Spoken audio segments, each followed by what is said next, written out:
Viewers, আপনারা যারা ইউটিউবে শর্টস ভিডিও তৈরি করছেন তারা ইচ্ছা করলে এই ভিডিওগুলোকে মোবাইলে ধারণ করে আপনি আপনার প্রিয় ভিডিও এডিটর ক্যামটেসিয়া দিয়েই আপনি কিন্তু আপনার ভিডিওটাকে তৈরি করতে পারবেন। তো সেটা কিভাবে আমি একটু দেখাচ্ছি।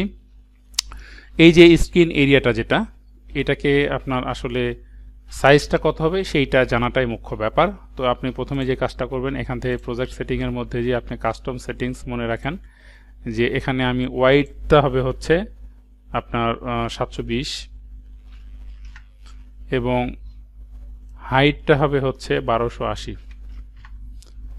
720/1280 দিয়ে আমরা এটাকে অ্যাপ্লাই করলাম। দেখেন স্ক্রিনটা কিন্তু আপনার ফিট হয়ে গেছে। এখন আমরা যে কাজটা করব, একটা ভিডিও নিয়ে আসি। আমি একটা স্যাম্পল ভিডিও নিয়ে আসছি। স্যাম্পল ভিডিও নিয়ে আসার পর এটাকে আমি টাইমলাইনে নিয়ে এসে আপনারা দেখেন এখানে চলে এসেছে। এখন আপনি যে কাজটা করবেন, ডান বাটন ক্লিক করে স্কেল টু ফিট অ্যাড করবেন। এরপরে আপনি এটাকে নিজের মতো করে আপনি এডিটিং করে নেন। এরপরে আপনি যেটা এক্সপোর্ট করবেন সেই হচ্ছে ব্যাপার। তো ভিউয়ার্স, এই ছিল আপনাদের জন্য ছোট্ট ইনফরমেশন। যদি ভালো লাগে তাহলে লাইক, কমেন্ট, শেয়ার করবেন আর বরাবর আমার সাথে থাকবেন। খোদা হাফেজ, বাই বাই, টাটা।